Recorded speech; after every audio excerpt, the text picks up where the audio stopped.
புவனகிரி அருகே தெற்குதிட்டை பகுதியில் அமைந்துள்ள ஸ்ரீ அமிர்தவள்ளி மாரியம்மன் ஆலய அஷ்டபந்தன மகா கும்பாபிஷேகம் ஏராளமான பக்தர்கள் பங்கேற்று சாமி தரிசனம். கடலூர் மாவட்டம் புவனகிரி அருகே தெற்குத்திட்டை பகுதியில் அமைந்துள்ள ஸ்ரீ அமிர்தவள்ளி மாரியம்மன் ஆலய அஷ்டபந்தன மகா கும்பாபிஷேகம் விமர்சையாக நடைபெற்றது.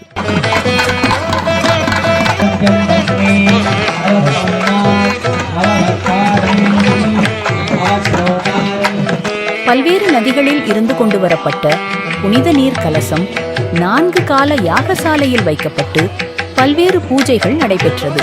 பின்னர் கடங்கள் புறப்பாடாகி ஆலயங்களை சுற்றி வலம் வந்து புனித நீர் கலசம் கோவில் கோபுரங்கள் மீது கொண்டு செல்லப்பட்டு சிவாச்சாரியார்கள் வேத மந்திரங்கள் முழங்க புனித நீர் ஆலய கோபுர கலசத்தின் மீது ஊற்றப்பட்டு மகா தீபாராதனை காண்பிக்கப்பட்டு இதனைத் தொடர்ந்து பொதுமக்கள் மீது புனித நீர் தெளிக்கப்பட்டது. இதைத் தொடர்ந்து மூலவர் மற்றும் பரிவார தெய்வங்களுக்கு புனித நீர் ஊற்றி கும்பாபிஷேகம் நடைபெற்றது. இதில் திரளான பக்தர்கள் பங்கேற்று சாமி தரிசனம் செய்தனர். பின்னர் பக்தர்களுக்கு கோவில் பிரசாதமும் அன்னதானமும் வழங்கப்பட்டது.